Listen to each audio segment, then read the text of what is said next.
Tá. Fala, Opa, Geraldo. tudo bem? Como vai? Tudo e com você? Prazer em Rapaz, estar aí com vocês. prazer. É estranho te ver assim, porque eu sempre vejo as suas lives. Não eu na live, entendeu?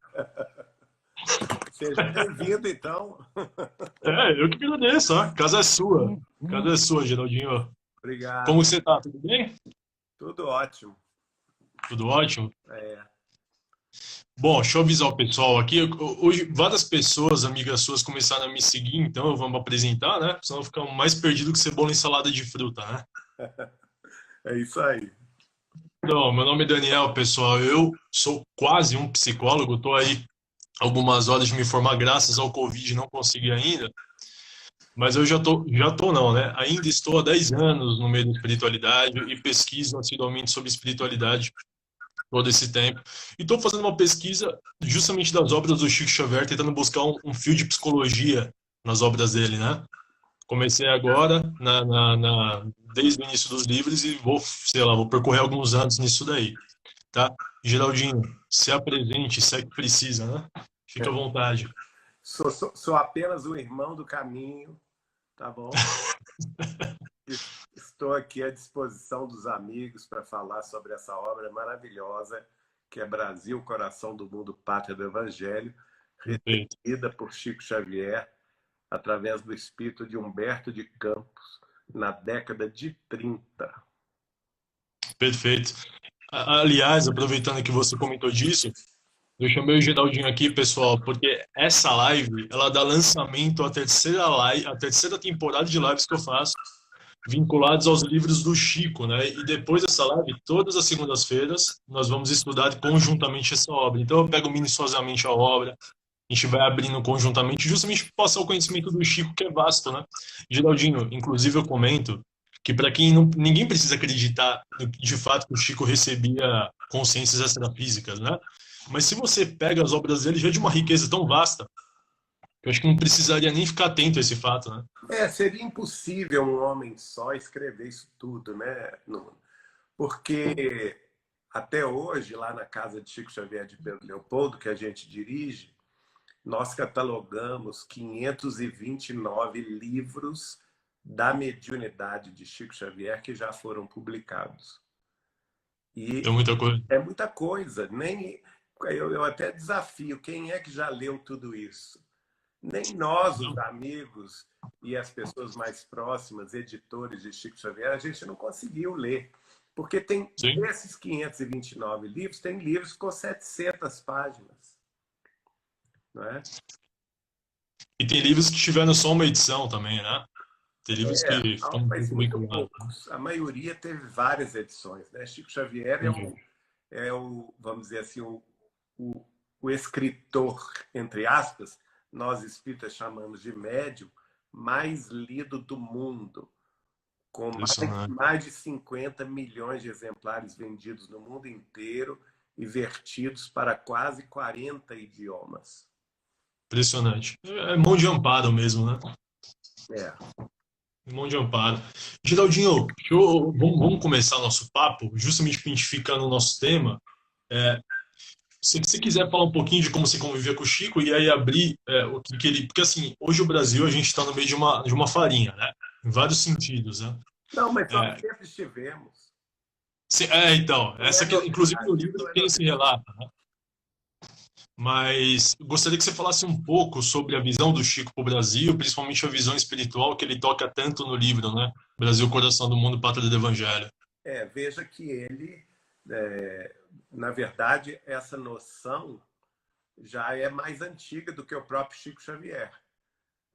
Dom Bosco, por exemplo, na Itália, nas visões dele, nas viagens que ele fazia ao mundo espiritual, foi mostrado a ele que o futuro da humanidade estava ligado ao paralelo lá, que agora eu não me lembro o número, onde está justamente o coração do Brasil e onde depois foi construída a cidade de Brasília, que é a nossa Sim, capital, né?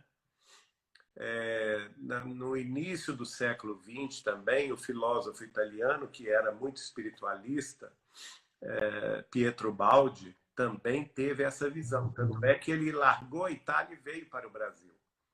embora o Chico Xavier o recomendasse a retornar à Itália, que a missão dele era lá. Mas ele Sim, quis vir para cá. Não é? Então, essa questão é muito curiosa. Antes mesmo de Chico Xavier começar a trabalhar mediunicamente, um médium da Federação Espírita Brasileira chamado Albino Teixeira, ele recebeu uma mensagem de Ismael, em que Ismael revela, isso foi, deixa eu ver a data, acho que 1912, Ismael revela que não, isso foi, não, foi 1920. Inclusive, sim, está na revista Reformador de 1920, de abril de 1920. E ele revela o espírito de Ismael que Jesus havia transplantado para a terra, para a terra de Santa Cruz, que é o Brasil, a árvore do seu evangelho. Né? E aí Chico vai receber, em 1938, o livro Brasil, Coração do Mundo, Pátria do Evangelho, que revela a missão espiritual do Brasil, que é o nosso tema. Né?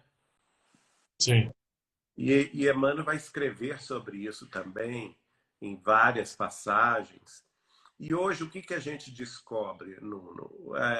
A gente descobre que isso, na realidade, é um plano que já era da esfera crística desde a época de Jesus. Porque o pesquisador Marco Paulo Denuti de Espírito, ao pesquisar, ao se propor a escrever sobre o Apocalipse de João Evangelista, ele vai se lançar uma pesquisa muito profunda em que ele analisa o Velho Testamento, o Novo Testamento, a obra de Kardec e, por fim, 75 livros de Chico Xavier. E ele descobre que os espíritos, cerca de 18 espíritos que escreveram através do Chico Xavier, desvendam as chaves herméticas do Apocalipse. Né? E então ele vai descobrir os símbolos que João Evangelista se utilizou, do que o próprio Jesus se utilizou no Apocalipse, que o Apocalipse de João Evangelista, que é o último livro da Boa Nova, é a visão do futuro da humanidade regenerada. É todo o caminhar da humanidade a partir da vida de João até o ponto em que a humanidade se regenera e se torna um mundo regenerado. E nesse particular, lá está claro, por exemplo, as cores da bandeira do Brasil, como a grande noiva do Cristo. Né? A figura do Brasil está no Apocalipse de João como a noiva do Cristo.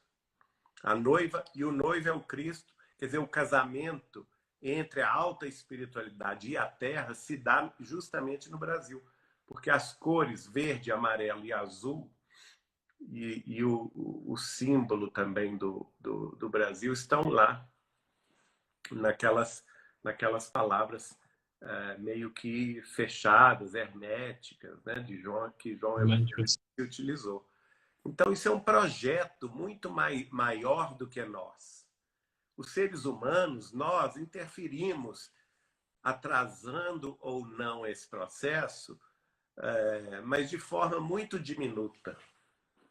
Porque o próprio Jesus vai falar, por exemplo, quando ele traz Ismael, no início desse livro do Chico, está mostrando isso, que no final do século XV, ele traz Ismael na sua companhia, né?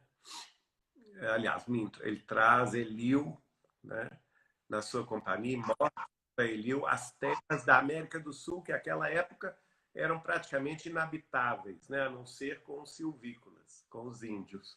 E eram em número muito reduzido em relação à Europa. A não ser, claro, a parte espanhola, que tinha lá os incas e os maias.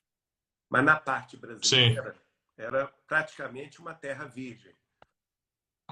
E ele, ao falar com Eliu, ele revela o seguinte, ele revela que era da vontade de meu pai, é da vontade de meu pai, é da vontade de Deus, que para as terras do sul eu transplante a árvore do meu evangelho, não é? E revela que a América do Sul, especialmente o Brasil, seria, no futuro da humanidade, o coração do mundo. Inclusive, fala que é o coração geográfico do mundo, que é muito curioso isso, Parece, né? não é? Parece, né? Parece. Nunca tinha me atentado a isso. Parece, realmente Mas parece. se você ficar mexendo com o mapa do Brasil, você vai ver isso claramente. Até um amigo nosso de Portugal fez essa brincadeira e deu muito certo. E ele também revela, por exemplo, que na América do Norte ele situaria o cérebro do mundo. E, de fato, acabou acontecendo que os Estados Unidos da América do Norte é a grande locomotiva da ciência e da tecnologia mundial, né? E Sim, sim. ainda revela que seria preciso que coração e cérebro trabalhassem juntos. Então, uma revelação muito bacana, muito bonita, que está além das nossas mediocridades. Veja, por exemplo, eu vou te trazer um trecho aqui que eu acho muito curioso. Deixa eu ver se eu acho aqui rapidinho. Ô, Geraldinho, seu sinal, eu desativei os comentários, porque o pessoal falou que estava em cima do seu rosto. Aí eu desativei, fica realmente melhor. Mas seu sinal, a tua voz, ela tá saindo mais rápida do que sua boca, então tá dando um pouco de delay. Ah, tá. Mas eu não sei resolver isso. Fala alguma coisa, deixa eu ver. Tá dando uma. O meu tá normal aí? Tá normal. Deixa eu só ver o pessoal aqui dos comentários. Pessoal, tá normal aí? O pessoal acho que vai comentar aí. Vocês Se tiver estão. normal pra eles e pra mim, se tiver. Porque senão eu tiro você e coloco de novo, entendeu? Tá. Mas o pessoal tá Ah, tá tranquilo. Tá Tá tranquilo? tranquilo, lá tá tranquilo. Tá tranquilo. Vamos continuar então. Tocar o barco. Deixa eu desativar aqui, beleza. Geraldinho, porque assim, o que mais acontece pelo fato do Brasil ser um coração, né? A gente vê a população brasileira sendo uma população extremamente calorosa, né? Extremamente calorosa, né? A gente vê que a gente recebe muito bem os estrangeiros, né? Perfeito, perfeito, perfeito. Depois eu vou colocar uma questão no final. Lê essa passagem, que tem uma questão no final que chegou naquela caixinha de perguntas que eu coloquei e uma mulher perguntou agora há pouco, que é muito curiosa, que aí vai desenrolar em outras coisas, tá? Mas essa passagem do livro é logo no início do livro. Jesus conversa com Eliú e diz assim: na região do Cruzeiro se realizará a epopeia do meu evangelho. Ela estará, antes de tudo, ligada ao meu coração. Perfeito. Daí a questão do coração do mundo. Mas olha que interessante essa frase. E até nos acalma isso. Olha só. As injunções políticas terão Sim, nela, ou seja, no Brasil, atividades secundárias. Porque sim, eu vi aqui. acima de todas as coisas, em seu solo santificado e exuberante, estará o sinal da fraternidade universal, unindo todos os espíritos. Então, isso é muito bonito, porque a gente vê essa realidade, não é? E daí começa, então, o espírito de Humberto de Campos, que o Chico revela que esse livro não foi escrito por ele. Porque muita gente fala assim, mas Humberto de Campos nunca teve esse... Eu já conversei com pessoas ligadas à área literária que se surpreendem com a linguagem do livro, com a forma com que ele foi escrito.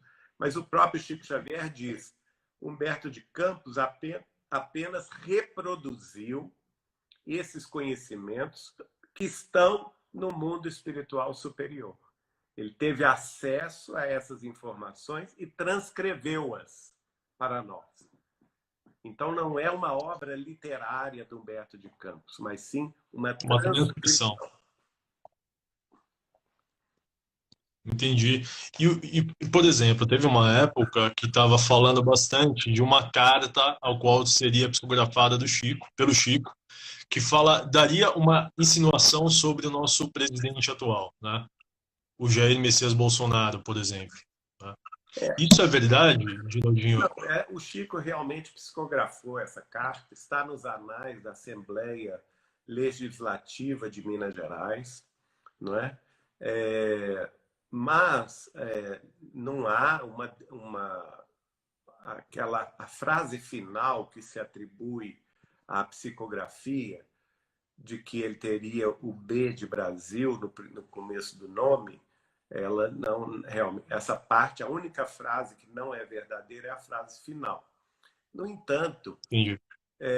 como eu convivi muito de perto com Chico Xavier durante vários anos, mais de 2 décadas, em 1989 nós conversamos sobre o futuro do Brasil. E na época Perfeito. o Brasil vivia uma situação muito, muito problemática, né? Nós tínhamos, era o governo do presidente José Sarney, havia uma inflação, uma hiperinflação galopante, da ordem de 90, se não me engano, a última inflação ao mês do governo Sarney foi 94% de inflação. Sim. E naquela ocasião, um pouco meses antes da eleição, o Chico rasgou o futuro do Brasil para mim, e falando o que ia acontecer. Eu até hoje estava conversando com um amigo da União Espírita Mineira e do Manuel Felipe Santiago aqui de Belo Horizonte, que foi me visitar no escritório. A gente estava lembrando isso. E ele simplesmente... Aí, se me perguntarem hoje o que o Chico te falou, tudo que aconteceu, ele falou, né? Tudo. Tudo, revelando, inclusive, quem era o Collor de Mello na época. Ele achava mesmo que o Collor ia ganhar a eleição, mas que ele ia ser depois retirado do poder para pagar um resgate, porque ele tinha sido, no passado, aquele marechal das Alagoas que depôs a Dom Pedro II, né? E que, Ah, é? é, Olha só. e que ele não deveria ter feito isso na proclamação da República, né? E daí ele começou a falar também sobre o futuro que nós conhecemos com o presidente Lula, com o PT no governo, todas as questões que depois a Lava Jato descobriu e revelou, Ele, as ele falou tudo isso? as prisões, Meu Deus do céu. tudo. E no final ele falou também sobre essa guinada à direita, que seria uma salvação do Brasil em relação ao projeto do Cristo de transformar o Brasil de fato no coração do mundo e na pátria do Evangelho, mantendo a liberdade, mantendo o progresso, né?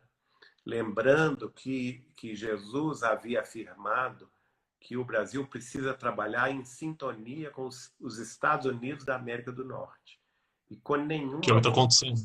nenhuma outra nação. Então, eu sei que é difícil, principalmente os esquerdistas, aceitarem isso, né? Sim. Porque Sim. eles querem que o Brasil trabalhe em sintonia com a Venezuela, com Coreia do Cuba, Norte. China, né? Lá funciona tudo. Lá é perfeito, né? Igual vacinar chineses aqui Mas no estado de não, São Paulo. esse não é o destino do Brasil. Não é. O destino do Brasil é... A missão do Brasil é mostrar a espiritualidade e testemunhar a vida além do túmulo, a mediunidade, com liberdade, né? Então, é onde o espiritismo mais cresceu no mundo aqui, justamente porque Jesus transplantou para aqui a árvore do seu evangelho. Essa árvore aqui no Brasil, ela cresceu e deu frutos a 100, a 1000 por um, né? Basta a gente verificar o seguinte: o Espiritismo nasceu na França, minha gente. Em Paris, ganhou frutos aqui.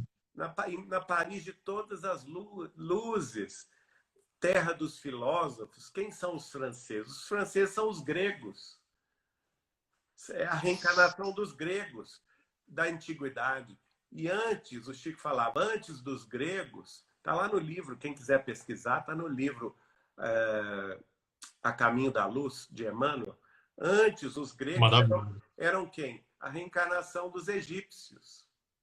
Então, olha só, os egípcios, os gregos, os franceses, tudo é uma linhagem só. Mas esse povo, na Europa, no coração da Europa, sempre foi muito discutidor, né? O francês é muito filósofo, ele gosta de discutir ideias, mas ele não parte para a prática da fraternidade, né?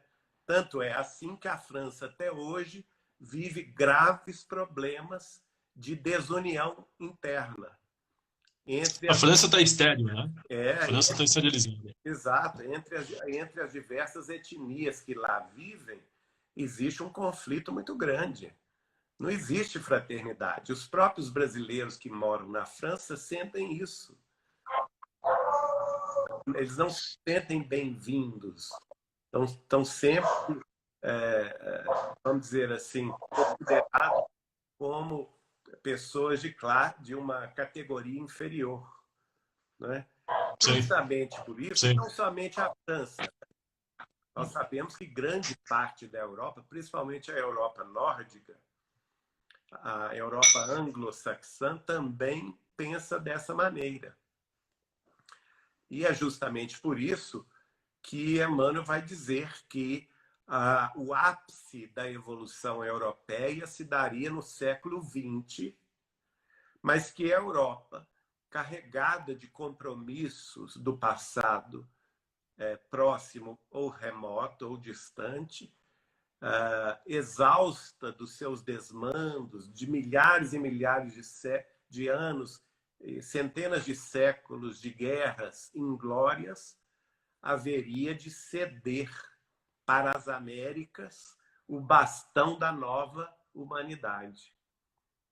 E que a Europa estaria fadada no futuro a perder importância no concerto das nações. E Emmanuel, é claro, isso está lá no final do livro, a partir do capítulo 23, 24, 25 do livro A Caminho da Luz, de Emmanuel, mostrando que as Américas, sim, tanto a América do Norte quanto a América do Sul, seriam a base da nova sociedade, da humanidade regenerada, que vai vingar no século XXI. E isso explicaria aquela transição que o Chico fala de 900 milhões de pessoas no Brasil, né? Exatamente. Veja que interessante, né? Um grupo de mais ou menos meia centena de espíritas de Curitiba, em 1957, foi visitar Chico Xavier em Pedro Leopoldo. E fizeram uma entrevista com ele que foi gravada. O áudio foi gravado. E essa entrevista está transcrita em vários, no jornal da Boa Vontade, da época, né? Também foi transcrita no livro Caderno de Mensagens, e a doutora Marlene Nobre e eu a transcrevemos, não toda ela, mas grande parte, no livro Não Será em 2012 e no livro 2019, O Ápice da Transição Planetária, em que Emmanuel, num dos pontos, revela exatamente isso, que a pátria do brasileira haveria, num futuro próximo, olha só, no futuro próximo, asilar, olha o verbo que ele usa, asilar. Ora, asilar é dar asilo. Asilar. Perfeito. É receber aqui no Brasil um contingente de 900 milhões de habitantes, novos E habitantes. assim, e, Geraldinho, o que que vai fazer esse pessoal vir se asilar aqui? É isso que a gente questiona também, né? Essa aqui é a questão. A princípio, nós estávamos diante de um risco muito grande de uma terceira guerra mundial, mas a gente sabia que não seria pela guerra, porque todos nós sabemos que uma terceira guerra mundial, que seria um holocausto termonuclear, não, nem sobraria esse tanto de gente, né? Sim, perfeito. Porque o Chico falou comigo o seguinte: olha, se nós tivermos a terceira guerra, 2/3 da humanidade vai desencarnar em uma semana. Meu Deus do céu. Olha, é muita gente. Se nós estamos falando em 7 bilhões de habitantes hoje, 2/3 disso, nós estamos falando aí de quanta gente? É mais de 5 bilhões de mortos Mais de em uma 5 bi, semana, né? em uma semana. Mas felizmente, nós vencemos essa prova, que é a prova da data limite dos 50 anos, que começou em 1969 e terminou o ano passado. E graças a Deus nós comemoramos muito essa data de 21 de julho do ano passado, porque a gente passou a maior prova sobre a qual estava essa espada de Damocles na nossa cabeça, da humanidade, né? Segurado assim, ó. Segurada assim, né? Que É. justamente por ter... E olha que curioso, na nota da pergunta 798 do Livro dos Espíritos, Allan Kardec comenta que após a geração dele, eles estavam falando sobre a influência do espiritismo na evolução da humanidade. Mas Allan Kardec é tão lúcido que ele fala: não, nós ainda haveremos de ter 2 ou 3 gerações de incredulidade. Então, ele próprio vai dizer, no item 30 do livro A Gênese, no último capítulo, que a quarta geração, que é a nova geração, daria o salto em meio século. Então, ele define como uma geração que estava na cabeça dele meio século. Se você fizer a conta, a primeira geração de incredulidade, morte de Kardec em 1869, 1919, 50 anos depois. Nós tivemos o quê? Primeira Grande Guerra Mundial. Sem falar nas guerras menores, como a Revolução Russa, Guerra Franco-prussiana e outras. No segundo período de incredulidade, 1919, 1969, nós tivemos a Segunda Grande Guerra. Vejam só, característica de quê? Bomba atômica, né? Um monte de coisa. Guerra das Coreias, guerra Revolução Chinesa. a Revolução Chinesa, Revolução Espanhola, muita coisa ruim. Então, no terceiro período de incredulidade, que seria 1969, o início da data limite, segundo Chico Xavier, até 2019, 50 anos depois, nós estávamos sob esse risco. E graças a Deus não aconteceu. E o Chico vai me dizer: olha, Geraldinho, essa conversa que eu tive com ele foi em 1986. Olha, Geraldinho, se a gente superar julho de 2019 sem a guerra nuclear, nenhum de nós pode prever os avanços que nós teremos a partir de julho de 2019. Então, nós temos que comemorar, porque nós não tivemos a guerra.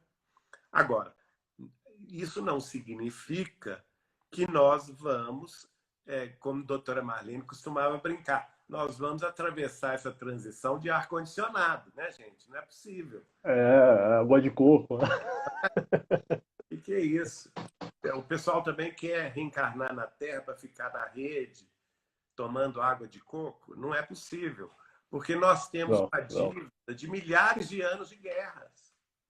Então, nós vamos enfrentar pandemias, pandemias, vamos enfrentar revoluções, vamos enfrentar as questões relativas ao clima, vamos enfrentar questões relativas também aos grandes terremotos, tsunamis, vulcões que haverão de explodir, né? Tudo isso vai acontecer. Então, porque você falou em exílio e me chamou a atenção, porque tem um super vulcão que fica ali no Alasca, né? Não sei se você já chegou a ver, aquele de Yellowstone, que falam também que é questão de tempo para explodir. Quando é que ele Então, explodir, o norte dos Estados Unidos vai ficar embaixo de cinza, né? só uma correção, ele não é no Alasca, ele é nos estados de Montana, Idaho Montana. e Utah. É no, É é, enorme, né? é no noroeste dos Estados Unidos. E ele é o maior, seria o maior vulcão do mundo. Só para você ter ideia, ele explode a cada 600 mil anos. Né? E toda a explosão dele é devastadora. Só que tem mais de 670 mil anos que ele não explode. Passou. Nós já estamos na prorrogação, né? E isso me chamou a atenção uma Mas não é só coisa isso, não, que viu? Há outros grandes vulcões. Por exemplo, há um vulcão que está dormente, mas que pode vir a explodir, segundo o Chico, no Atlântico, que é onde está a nação que nós chamamos de Cabo Verde. Né? E por acaso esse vulcão geraria aquele tsunami. exato. E também nós temos Sim. vários ali na Indonésia, o famoso vulcão de Krakatoa, que aliás voltou a ficar ativo esse ano de 2020, né? Voltou a ficar. Sim. Então, a gente pode esperar movimentos, sim, de desencarnações coletivas. Porque isso está previsto por Allan Kardec no livro A Gênese, como característica do ápice da transição planetária.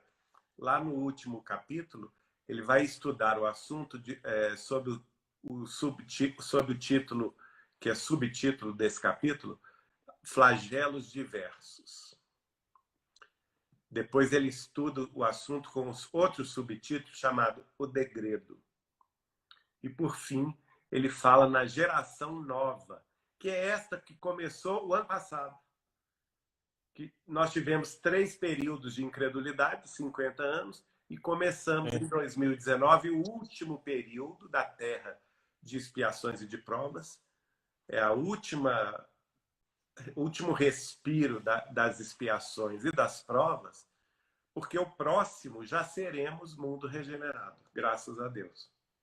Agora, como o próprio nome diz, se é o último período da Terra como Terra, mundo de expiações e de provas, nós teremos ainda o que, gente? Expiações coletivas e provas coletivas.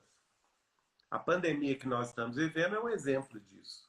O próprio Kardec cita epidemia como sendo um flagelo diverso próprio da transição planetária.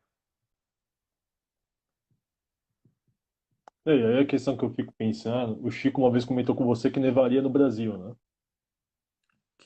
Desculpa, não entendi. Que nevaria no Brasil, não nevaria? Nevaria. Não foi comigo, não. Foi com Bacelli. Carlos Bacelli um dia foi fazer palestra na cidade mineira de Tuiutaba, na ponta do Triângulo Mineiro, quase fronteira com o Mato Grosso, né? E é uma cidade muito quente. E ele voltou reclamando, chegando lá no Grupo Espírita da Prece, reclamando do calor e tal. E o Chico ouviu que ele sentava-se ao lado do Chico, psicografava ali junto com ele, né? Durante 25 anos, o Bacelli trabalhou ao lado do Chico. E nosso grande amigo, Carlos Bacelli. Então, nesse momento, o Chico, ouvindo ele reclamar do calor de Ituiutaba, virou-se para todo mundo ali e falou assim: olha aqui, gente, pois eu digo a vocês o seguinte: em Ituiutaba ainda há de nevar.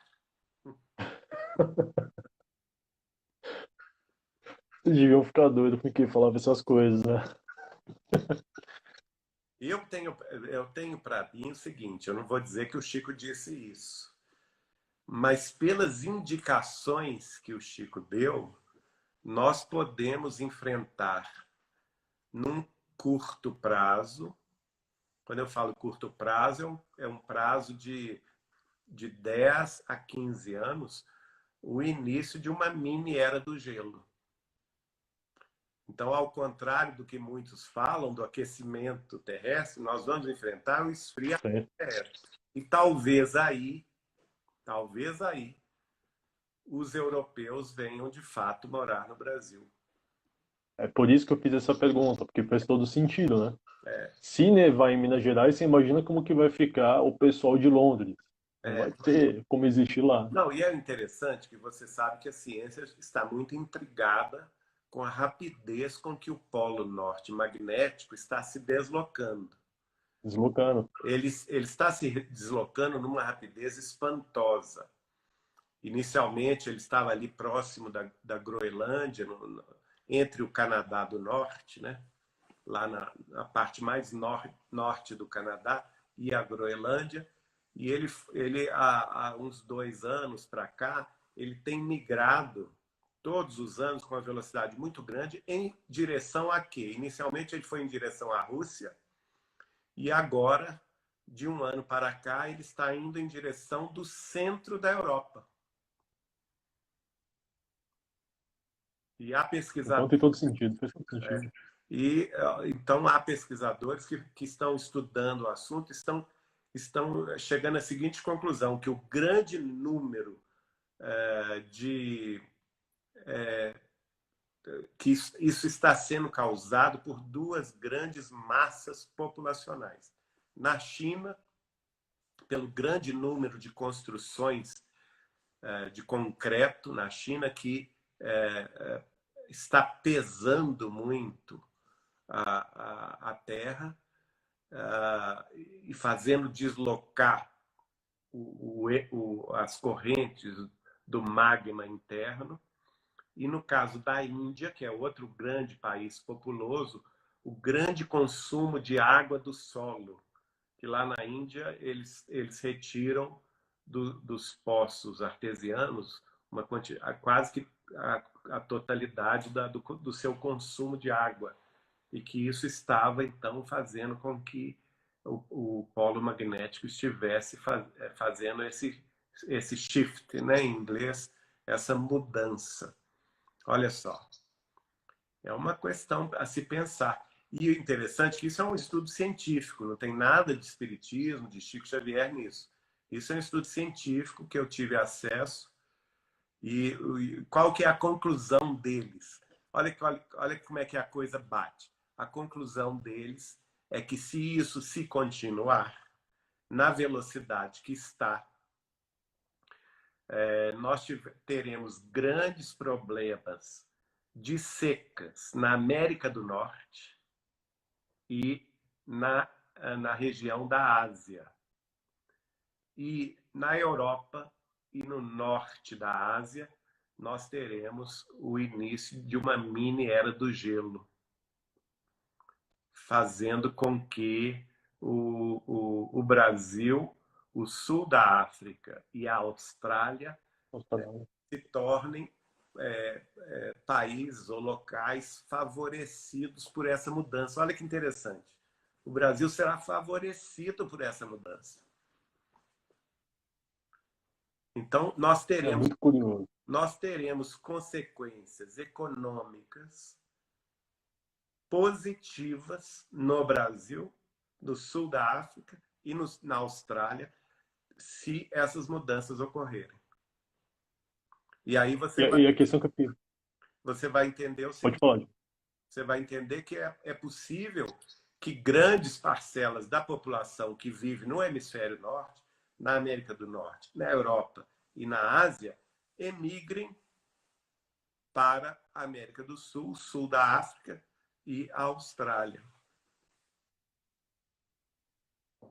A questão que eu fiquei pensando, alguém pode fazer o papel de advogado do diabo, falar assim, se a gente não está conseguindo dar conta nem do nosso próprio país, né, como que aguentaríamos uma migração tão ostensiva para o nosso território. Não, Porque aí, essa... mas aí isso está na revelação que Chico Xavier me fez. Quem quiser acessá-la, está no livro Não Será em 2012, editado pela Folha Espírita de São Paulo, e também no livro 2019, O Ápice da Transição Planetária, que já tem e-book já. Quem quiser acessar o e-book pela Amazon, consegue. Em que o Chico Xavier revela o quê? E ele não revelou isso só para mim, não. Ele revelou para várias pessoas. Ele revelou isso para o Dirceu Abdala, que é um grande amigo dele da cidade de Goiatuba. Ele revelou isso para o outro grande amigo dele, que é o Adelino da Silveira, que mora em Mirassol, São Paulo. Goiatuba é Goiás, Mirassol, São Paulo. Ele revelou para o Dr. Nubor Facuri, que é médico, psiquiatra, lá da cidade de Campinas, São Paulo. Ele revelou para a grande amiga dele, Neuza Arantes, de Uberaba. Inclusive, ela deu esse testemunho na década de 90 ainda, na Folha Espírita de São Paulo, dizendo que o Brasil poderia, nesse momento, ser dividido em 4 ou 5 nações. Ah, entendi. Entende? E que o Brasil mesmo ficaria restrito ao Sudeste mais Brasília e um pedaço de Goiás. Que o restante seria ocupado, por exemplo. Ele falou que o Nordeste seria ocupado pelos eslavos, pelos russos, ucranianos, né? Poloneses. O sul do Brasil, unindo-se com a Argentina, com o Uruguai, o Paraguai e o Chile, seria ocupado pelos europeus, os anglo-saxões europeus e os latinos europeus. E o América do Norte, Canadá, o México e a América Central iriam migrar para o norte do Brasil. E os de etnia, Amazônia. E os de etnia amarela, japoneses, coreanos, chineses, malaios, né, filipinos, iriam migrar para o centro-oeste do Brasil, mais Bolívia, Peru e Equador. Então, nós podemos, daqui a 50 anos, ter um mundo completamente diferente do que nós conhecemos hoje.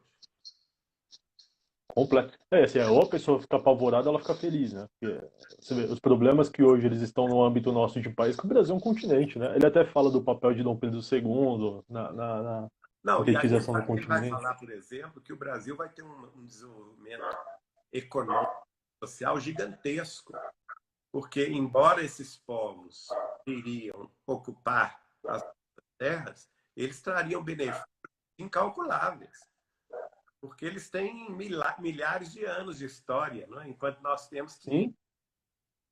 E que eles trariam, por exemplo, respeito às leis, à justiça, às artes. No caso dos europeus, o Chico falou mais em relação às artes, à espiritualidade da música, mas eu falo da música nobre, né? Da música elevada.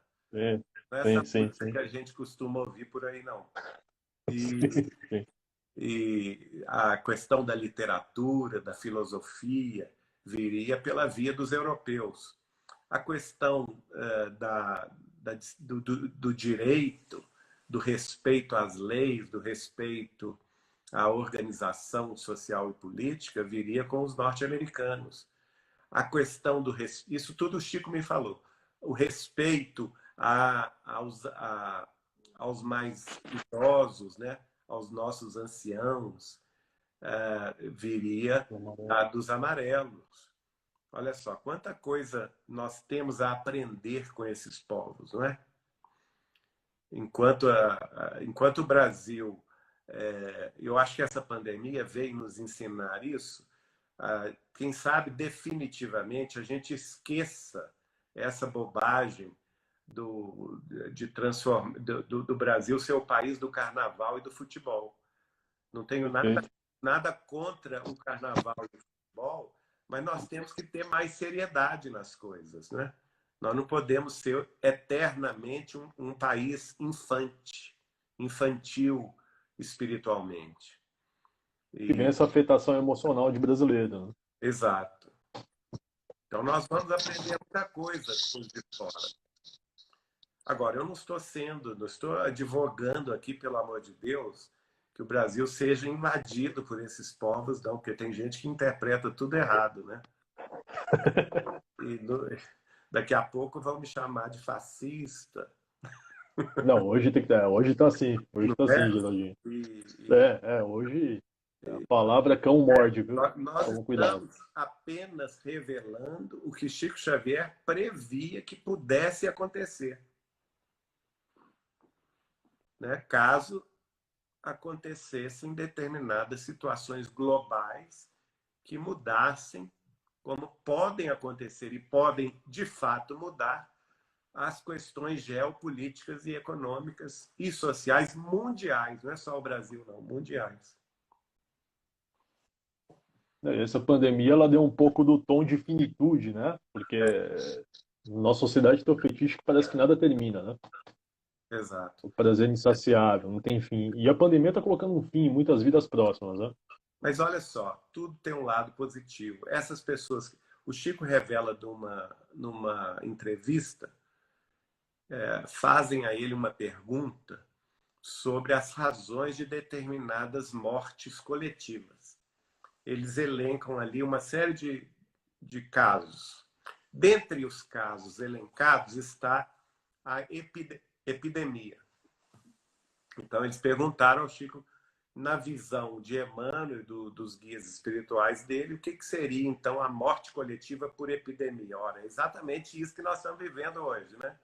Perfeito, perfeito. Só que, no caso nosso, não é uma epidemia, é uma pandemia, porque ela é global. E não tem país que não esteja sendo afetado por ela, de uma forma ou de outra, né?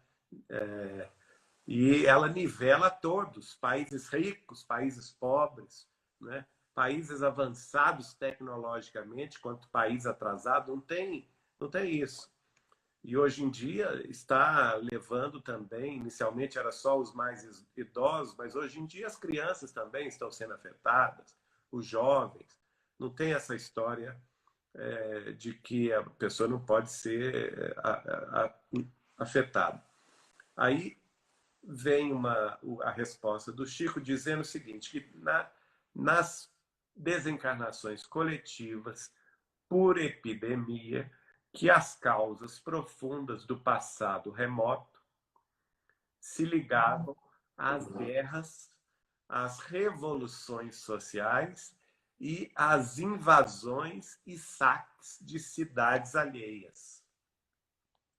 Então, pessoas que no passado estiveram engendrando, que estiveram maquinando essas invasões, preparando essas guerras, incentivando essas revoluções sociais e esses saques nas cidades alheias, que são reunidas na Terra pela via da reencarnação para enfrentarem a morte ou a desencarnação inesperada por um agente inimigo que é também inesperado. Não é?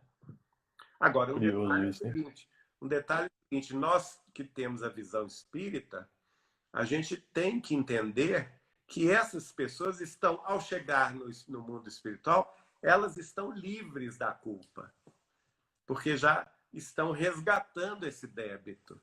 Então, muitas delas estão atingindo a redenção por isto. E justamente essa ideia. E justamente por isso Allan Kardec fala que o flagelo diverso, entre eles a epidemia e a pandemia, são fatores que aceleram a transição planetária. Porque ao permitirem coletividades inteiras desencarnarem de forma rápida e concomitante, está havendo aí, pelo Instituto Universal da Justiça Divina, um ajuste coletivo de contas. E nesse ajuste coletivo de contas, essas consciências que antes eram culpadas, guardavam ainda no íntimo dos seus espíritos a culpa de passados remotos, de enganos passados. Elas, ao chegarem no mundo espiritual, estão livres. Olha que beleza. É aquela máxima que os santos falam, né? Deus permite um mal para que um bem maior surja, né? E bem maior surja.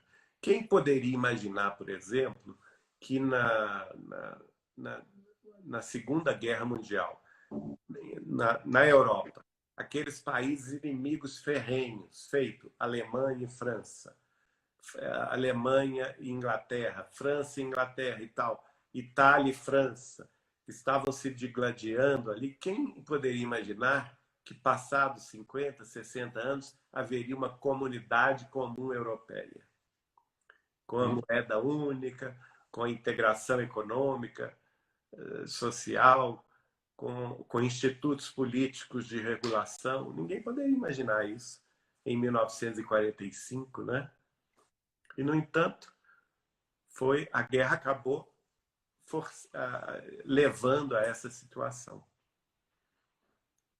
E nós temos que ver o seguinte: a gente não pode desanimar, porque economicamente, eu sou economista e eu tenho contatos no mundo inteiro nessa área dos investimentos tecnológicos. E nós estamos vivendo, minha gente, uma revolução tecnológica inexplicável. Não dá para falar numa live. Nós estamos assim de uma revolução sem precedentes, né? Inclusive hoje mesmo, na data de hoje, 1º de agosto de 2020, eu assisti uma apresentação que me deu muita alegria, porque era o que o Chico me falava. Depois de 2019, os pesquisadores da medicina vão encontrar a cura de todas as doenças do corpo. Se Deus quiser. Olha só. E isso vai vir de forma rápida, de forma global.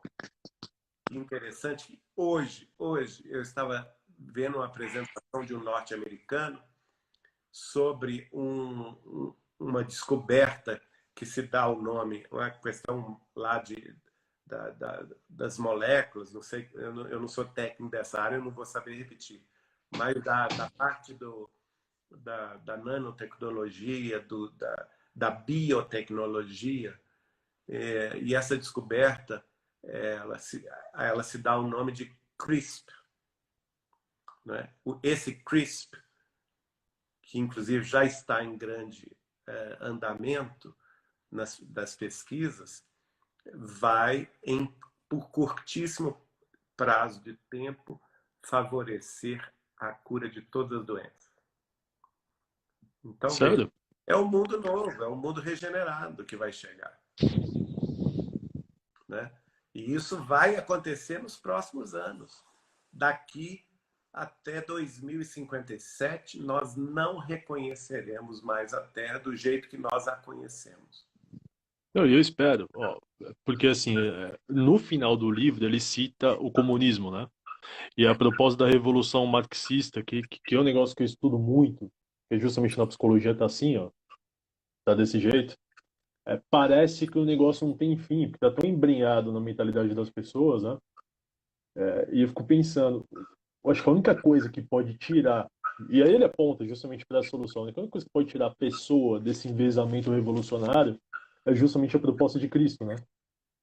É a proposta de Cristo, né? E veja que são várias mensagens que Chico recebeu contra o comunismo, do espírito de Emmanuel, do espírito de Humberto de Campos, do espírito de Castro Alves, Rui Barbosa escreveu através do Chico sobre o assunto. Vários espíritos. Tem um também que foi político, agora me foge o nome. Eu fiz 2 programas sobre as mensagens dele que eu achei. Nós publicamos essas mensagens, inclusive, nos livros editados pela Vinha de Luz Editora. mostrando que o Brasil não poderia se entregar a doutrinas de totalitarismo, de igualitarismo totalitário, como fala também, da ditaduras do proletariado. Sim, sim. O próprio Humberto Campos e o Emmanuel falam: nós não podemos importar de outros países esses conceitos que não se adaptam à vida nacional, porque caso contrário será a nossa derrocada mesmo, será a nossa. E nós temos exemplos clássicos aqui perto, né? Do que aconteceu com Cuba, do que aconteceu com a Venezuela Coreia do Norte. e Coreia do Norte, quer dizer, não chegaram a lugar algum, e mesmo nas nações em que essas doutrinas chegaram a ter algum sucesso, feito a antiga União das Repúblicas Socialistas Soviéticas, e também na China, elas se desestruturaram e economicamente e socialmente eles já não existem mais, né? Esses conceitos já foram totalmente abandonados por essas nações. E depois que elas abandonaram isso, a Rússia, a URSS se desmantelou em várias nações, a principal delas é a Rússia, e a China abandonou por completo o comunismo. O comunismo fica só como doutrina política, só da ditadura política de um só partido, mas na prática é um país aberto e livre para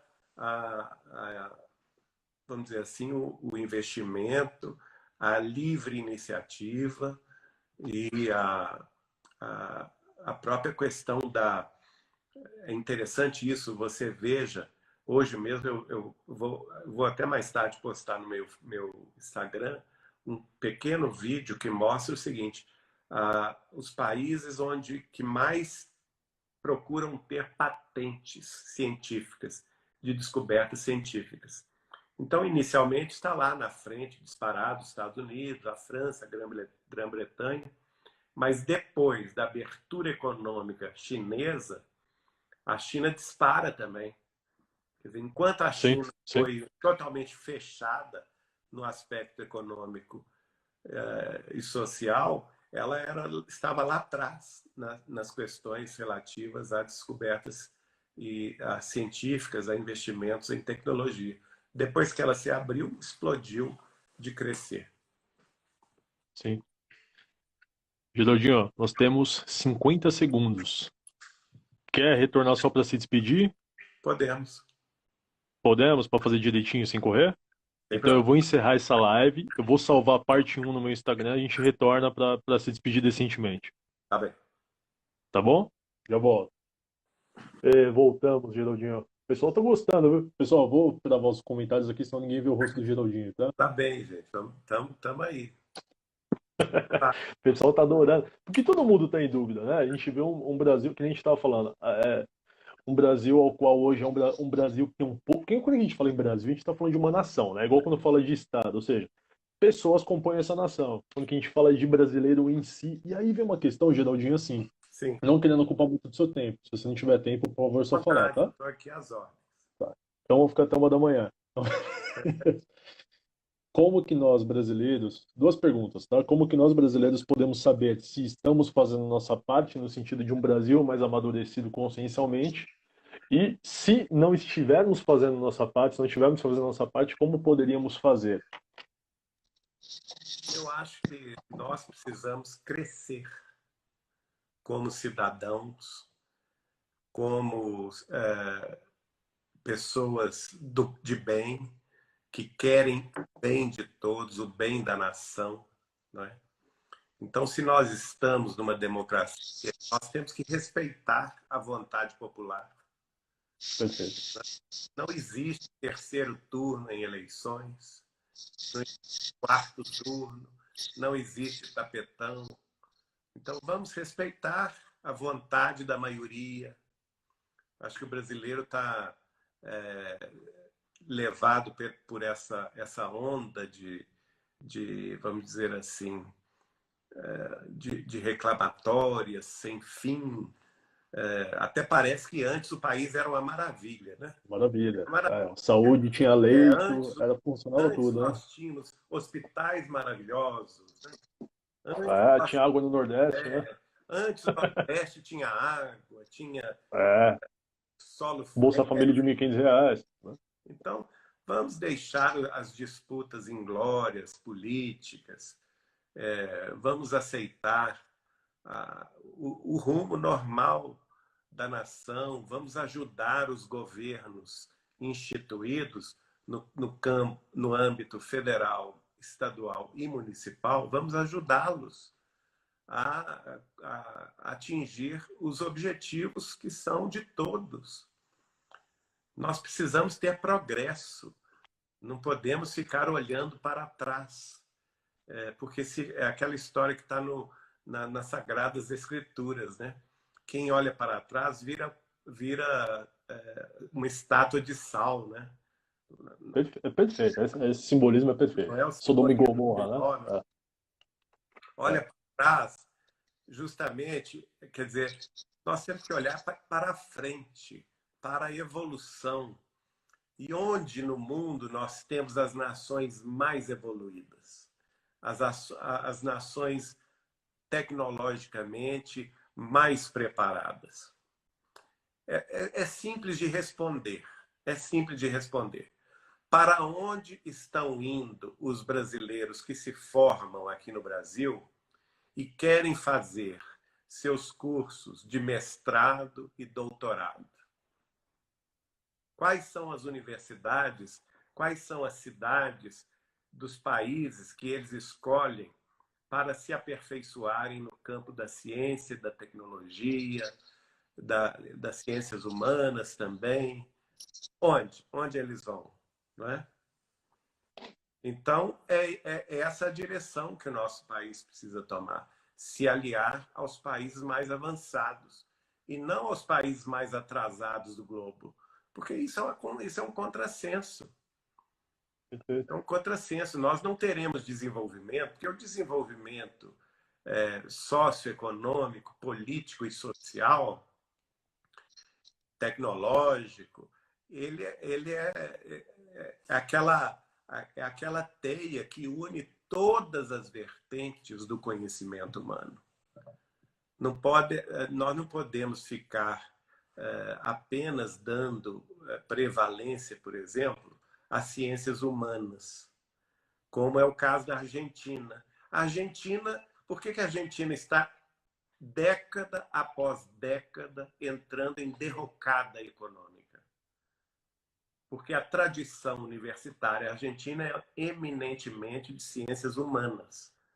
Igual o Brasil, né? Eles são muito evoluídos em ciências humanas. Graças a Deus, o Brasil não. O que salvou o Brasil disso é justamente que aqui no Brasil existem setores evoluídos em outras áreas da economia, da tecnologia, não tanto, claro, como na Europa, nos Estados Unidos, no Japão, mas bem mais do que a Argentina. Caso contrário, nós estaríamos aí no caminho da Venezuela. Então, nós temos que ter essa conversa mais ampla em todos os setores da ciência, sem privilégio de um setor que é muito dominado por filosofias e muito dominado por doutrinas que, na prática, não resolvem ou não se estabeleceram com segurança em nenhum lugar do mundo. Sim, sim. Né? Sim. Então, porque é uma coisa que eu sempre falo, Geraldinho, que é assim, desculpa te cortar, tá? Uma coisa que me vem na cabeça agora, de fato, a personalidade se amadurece no contato, né? É dia a dia, você só expande sua personalidade quando que você deixa de querer usar o outro como meio. Porque assim, o materialismo, que nós temos que brigar contra esse materialismo, né? Essa visão materialista. Allan Kardec já fala isso. O espiritismo não veio destruir ou disputar com religião alguma. o Espiritismo veio combater o materialismo. Ora, se o Espiritismo veio combater o materialismo, como é que eu, como espírita, vou me ligar a doutrinas cuja base é materialista histórica? Materialista. Não é? Não faz sentido algum. A gente tem que olhar a história, ver como surgiu essas doutrinas, como surgiram essas doutrinas, né? A partir de Marx, Lenin, Tolstói, Trotsky, desculpa, Tolstói é outro. Trotsky. Depois, Você tem o Mao Tse Tung, Mao Tse Tung, né? o Gramsci. Fez um desastre, né? Mandando matar 90 milhões de pessoas, acabando com toda a tradição espiritual chinesa, acabaram, né? Perseguindo os religiosos. E isso aconteceu, inclusive, depois da partida dele também, e continua até hoje com o Tibete, né?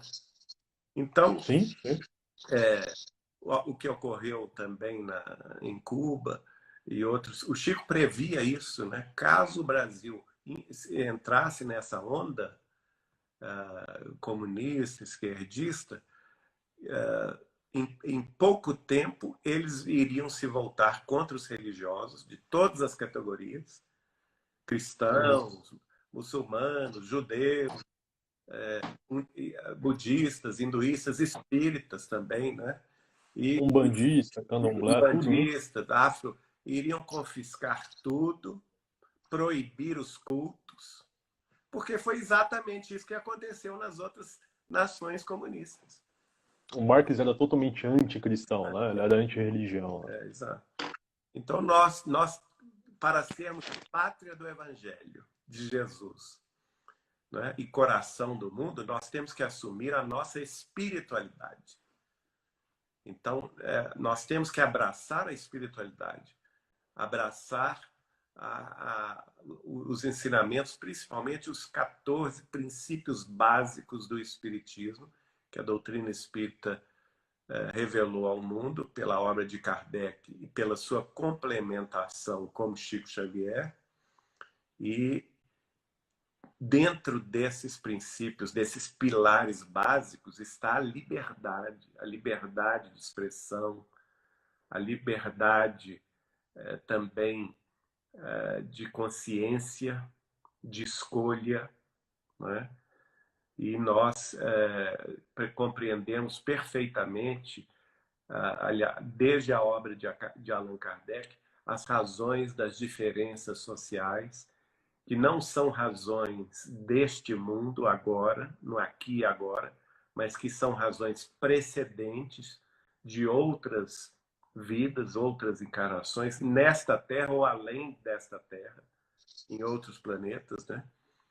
E que todos nós estamos dentro do Instituto Universal da Justiça Divina, que de vez em quando nos cobra essas dívidas coletivas acumuladas, e nos fazendo passar por determinadas provações. E que essas provações são benéficas ao nosso reajuste espiritual. Nós temos que compreender isso. E esse reajuste espiritual se dá também com a necessidade da fraternidade, da solidariedade.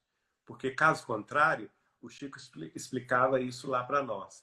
Caso contrário, nós vamos cair no erro dos indianos, dos hindus, que tinham pleno conhecimento da roda das reencarnações, pleno conhecimento das vidas pregressas, do karma, da lei do karma.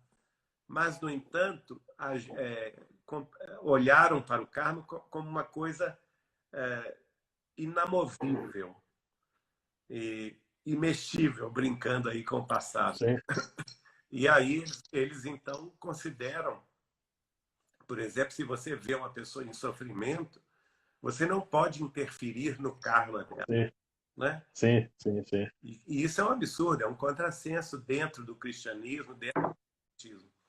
E o Chico vai explicar para nós, eu estava presente quando ele deu essa aula para uma pessoa que tinha voltado da Índia e perguntou a ele isso: por que que o espiritismo era diferente do hinduísmo? E a pessoa estava muito chocada com essa noção que ela vivenciou na Índia. E o Chico Sim. explicou para ela: olha, os indianos estão corretos de verificar que existe a lei do karma, pela qual cada um de nós é chamado a passar determinadas provações ou expiações para reajustar o próprio passado, mas com o cristianismo, o espiritismo vai explicar essa lei, mostrando que o karma de quem vê o sofrimento é o dever de minorá-lo. É o É a dever, responsabilização, né? é o dever da solidariedade, da fraternidade. E é o quê? É o coração do Brasil, o coração do mundo. É o coração do mundo. Aliás, nesse livro, viu, Nuno, o Brasil, Coração do Mundo, Pátria do Evangelho, o espírito de Humberto de Campos, por exemplo, vai explicar que os silvícolas brasileiros, embora simples, eles estavam num processo de reajuste. Estavam encarnados aqui antes dos portugueses chegarem, né, como um processo de resgate. E os de etnia negra, que reencarnaram na África, nos povos mais sofredores da África, quem foram eles no passado?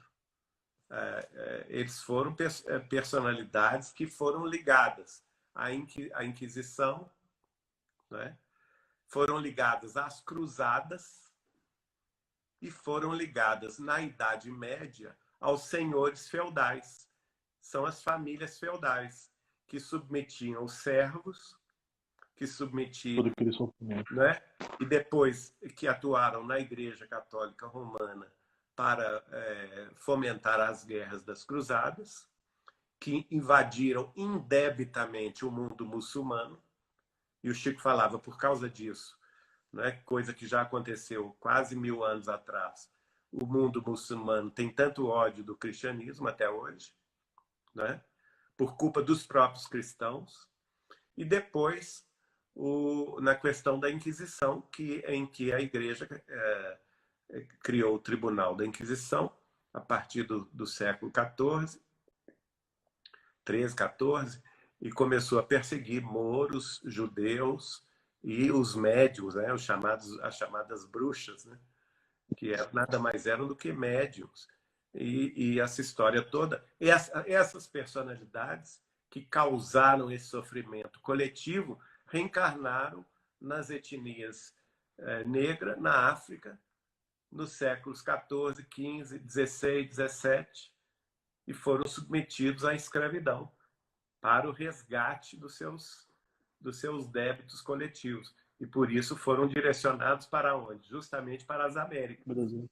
Sim. Para o Brasil, para a América América Central Central, para também. os Estados Unidos da América do Norte, e onde então se integraram novamente a nova sociedade, trazendo para nós essa característica de humildade, porque eles conquistaram essa humildade a duras penas, abaixaram, vamos dizer assim, a crista, né, dos antigos senhores feudais e dos capitães das cruzadas, e também dos inquisidores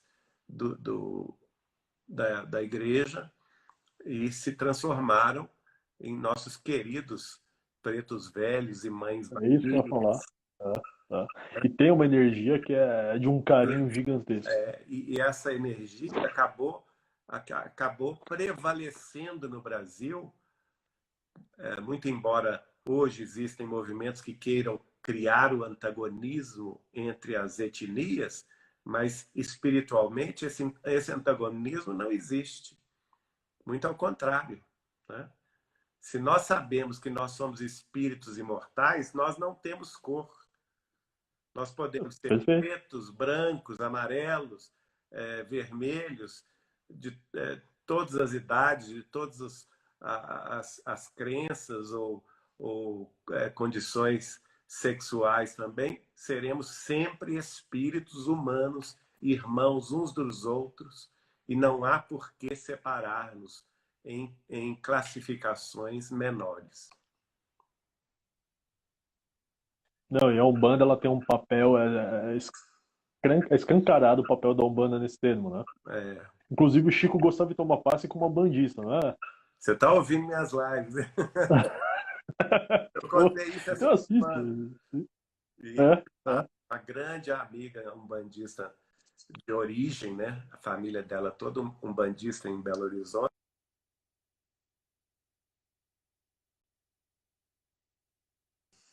Justamente quando o Chico queria tomar passe, pedia ajuda a ela, para ir ao Uberaba. É, E que ela um está bandista encarnada. para dar passe é outra coisa. É outra coisa.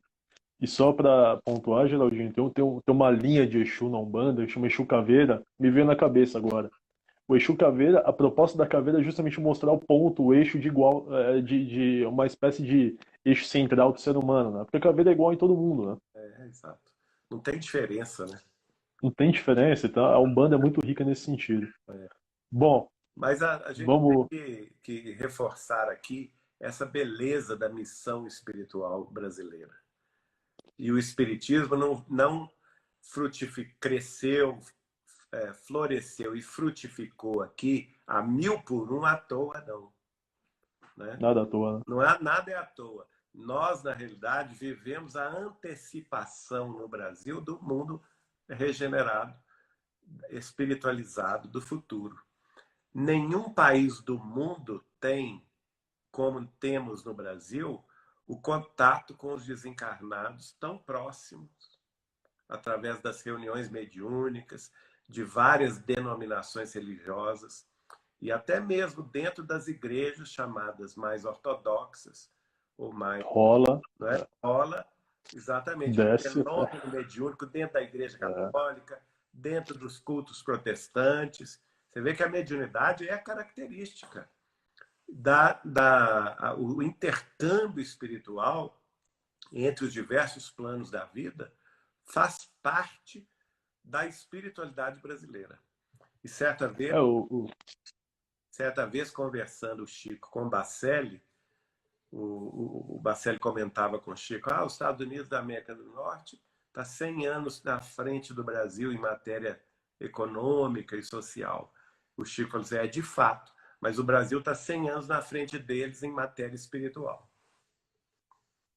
O que a Europa, a Ásia e a América do Norte precisam alcançar em termos de espiritualidade, o Brasil já alcançou há 100 anos. por isso que vira o coração do mundo, né? Exato. E a pátria do Evangelho. Acho que tem todo sentido com esse livro, né? E nós não tenhamos dúvidas de que a pátria do Evangelho, o coração do mundo, vai ser implantado e vai vingar. Isso é, Já tá batendo, né? segundo o próprio Jesus fala com Eliú, neste livro, isso é da vontade de Deus. E nada Então, interpõe à vontade de Deus. Nada. Allan Kardec tem uma frase que ele coloca na Gênese, os milagres e as predições segundo o Espiritismo, que ele diz assim, mais ou menos assim, nenhuma má vontade humana interfere na vontade divina.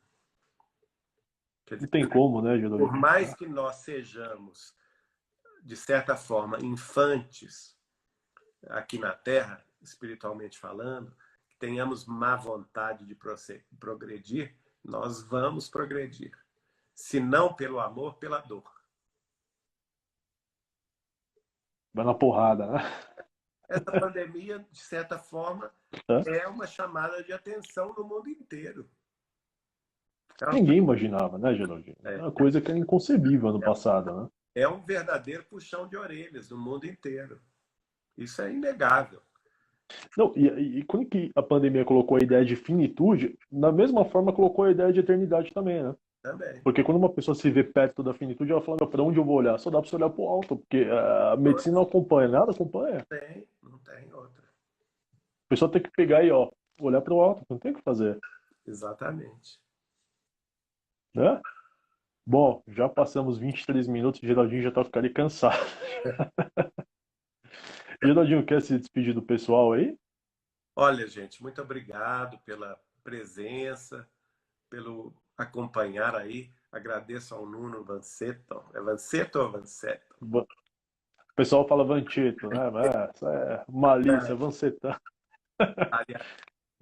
Então, agradeço aí o convite. Né? Eu que agradeço, Eu Geraldinho. gosto muito aí dos seus vídeos também, acompanho você aí no Instagram. Ah, acompanha mesmo? Acompanho, vejo. Pô, E, que honra, hein? não, imagina. E acho a maneira que você tem de colocar as coisas com bom humor extraordinário. E Que é o que falta, né? falando ao mesmo tempo as verdades que precisam ser ditas. Não é? E você sabe que eu perco de seguidor porque eu falo as verdades, não Eu tá? não tem importância, não. Mas a gente tá aqui. O Valdo Veda falava uma coisa que é verdade. Falou assim: eu vim aqui pra falar. Se você não quer escutar, o problema é teu. Banana pra você. Exatamente. Sinto Não muito. tem que fazer.